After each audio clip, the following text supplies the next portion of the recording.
You will not believe what we're about to tell you. Scientists have just created the very first dino chicken. Using chicken DNA, they've proven how evolution works, and we might just see dinosaurs roam the Earth again. It's our one chance to live out a real-life version of Jurassic Park. So join us as we learn how scientists took chicken DNA and created the Chickenosaurus. How and why was this discovery made? It's a universal truth that everyone loves dinosaurs. They're so mysterious. No one really knows what they looked like or what exactly happened to them, but we're so intrigued and wish we could live among the majestic beasts, and because of science, we might be able to. There's a lot of anecdotal information on the popularity of dinosaurs, like all the cheap plastic dinosaur toys you see around that never seem to go out of style, or an unending supply of dinosaur books geared towards kids that appear year after year, or any new dinosaur exhibition can guarantee a line of children around the neighborhood excited to see the latest findings. No one knows why, but kids adore dinosaurs, and that's all that matters. And don't forget that there's a great deal of interest from grown-ups too.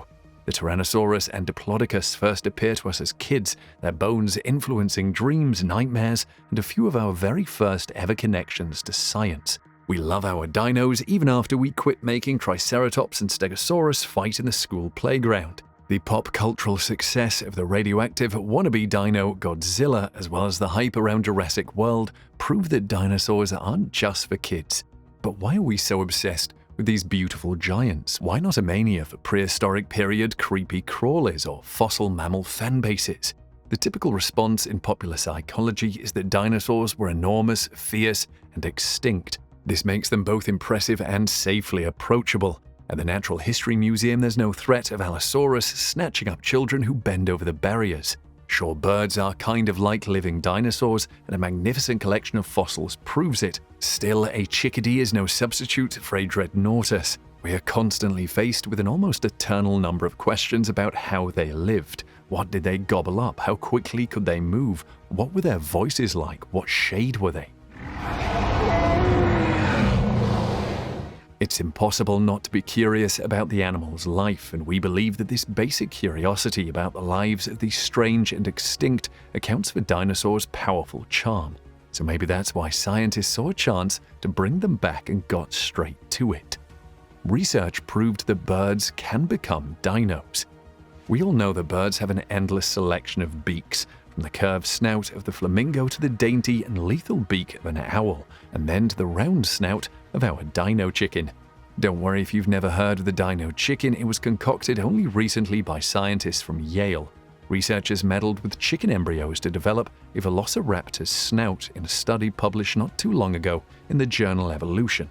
But according to the researchers, bringing about a real-life Jurassic Park was not the whole point of this experiment. The lead author of this paper, Bart Anjanbula, ensured that the image of a dino chicken will be forever ingrained in our brains. He explained that their objective was to understand the molecular foundations of a crucial evolutionary shift. It was not to produce a dino chicken plainly for the sake of it. Bula and fellow researchers examined fossils of beaked dinosaurs and present bird bones. This was to better understand how dinosaur snouts, which were rounded and had a distinct bone structure, evolved into the beaks we see today. They discovered that there was a clear pattern of expression of genes in birds that did not exist in mammals or reptiles. The shape of the beak was determined by a specific gene expression. Scientists have made chicken embryos develop a snout and palate resembling their dino ancestors. This was done by incorporating an inhibitor to stop the genetic signal instructing the embryo to develop a bird beak. All they did was some facial reconstruction to modify the chickens. The team led by Bula and Arhat Abzanov, an evolutionary biologist at Harvard University, examined the embryonic development of beaks in chickens and emus. He also studied snouts in gators, lizards, and even turtles to try and understand how these bones may have merged. They rationalized that reptile and dinosaur snouts grow similarly. Still, developmental paths that form the bird snout were changed during bird evolution. The researchers discovered that two proteins that facilitate facial development were expressed differently in bird and reptile embryos. These proteins were active in two tiny areas of the embryo that develop into the face in reptiles, but in birds, both proteins were expressed in a broad band across the embryonic region. Boulard interprets the findings as significant evidence that altered protein activity played a role in the evolution of the beak. To put this theory to the test, the researchers used biochemicals to stop the activity of both of the proteins in lots of developing chicken eggs. So when was the first Chickasaur born? Sadly, it wasn't. The scientists didn't hatch the eggs because that step was not included in their official research protocol. Probably something about ethics.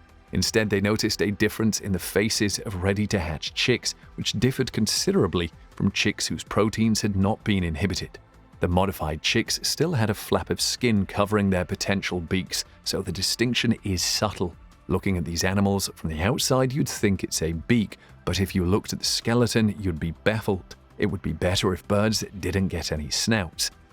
The promexili were partially merged in some embryos, but distinct and much shorter in others. And some modified embryos didn't look all that different from normal chicken embryos. The researchers used a CT scanner to make electronic models of their skulls. The results suggested bones of ancient birds like Archaeopteryx and dinosaurs like velociraptors more so than the unaltered chickens. Isn't that crazy? Can we take it a step further? When scientists reported that they had altered the beak of a chicken embryo to imitate the snout of its dinosaur forefathers, talk of a Chickenosaurus lit up the world of science. Even though some experts applauded the achievement, a beak is only one of many changes required to transform a chicken into a dinosaur. Considering these challenges, how close are scientists to developing a dinosaur chicken? Jack Horner, a paleontology professor at Montana State University and curator of paleontology at the Museum of the Rockies, said we're halfway there. Horner has long endorsed the idea of genetically altering chickens to resemble dinosaurs. Unlike the scientists in the study we've been talking about, he wants to raise a live one. And why should we stop there? Numerous changes could be possible by knowing how and when to alter specific molecular mechanisms. As Horner pointed out, a unicorn that glows in the dark isn't out of the question. According to Horner, 4 major changes are required to create a so-called Chickenosaurus. Scientists would need to give a chicken teeth and a long tail and convert its wings back into hands and arms to reshape it into a dinosaur-like creature. He also said that the beast would demand a modified mouth, which the scientists who conducted this latest study achieved. He claims that this dinosaur chicken project is similar to the Moon Project. We know we can do it, it's only that there are some major obstacles. One of those significant hurdles was overcome in the previous study released on May 12, 2015 in the journal Evolution, in which scientists transformed chicken beaks into dinosaur snouts. Even that apparently inconsequential step required 7 years of effort. It's not easy for researchers to get embryos of modern-day animals like crocodiles to make a comparison, as they have to find farms that raise them, and afterward the molecular work defining exactly which formative pathways are unique, how they're distinct, and what regulates them can take endless hours and lots of experimentation for just a few successful ones. It's kind of like fossil hunting. Will the Chickenosaurus become a new species? Boulard wasn't interested in forming an actual living being. Horner, on the other hand, wanted to create a Chickenosaurus. His team had been working on giving the chickens a long tail, which he describes as the most challenging aspect of creating a dino chicken. For example, they recently screened genes in mice to evaluate which genetic pathways prevent tail development. He said this insight could assist them in determining how to activate tail growth. According to Boulard, how chickens will respond to tails, arms, fingers, and teeth is still to be seen. Chickens, on the other hand, are hardy creatures. Just because you altered one part doesn't mean the animal couldn't utilize it or use it properly. You could give a chicken some fingers, but if the fingers lack the correct muscles or if the nervous system and brain aren't appropriately wired to cope with a hand with different digits, you may need to do some extra engineering. People frequently overlook their body's flexibility. It's incredible how much compensation occurs, and the nervous system in particular is really plastic. Suppose dinosaur-like elements like a snout and teeth were ingrained. In that case, Boulard wonders if the brain would still not reconfigure itself in some way to allow these creatures to use these features.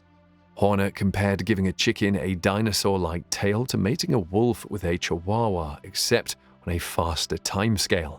We do already have a plethora of genetically altered animals due to breeding. We could make a dinosaur chicken and a unicorn that glows in the dark. He believes that once we fully comprehend the genes, we can create anything we want.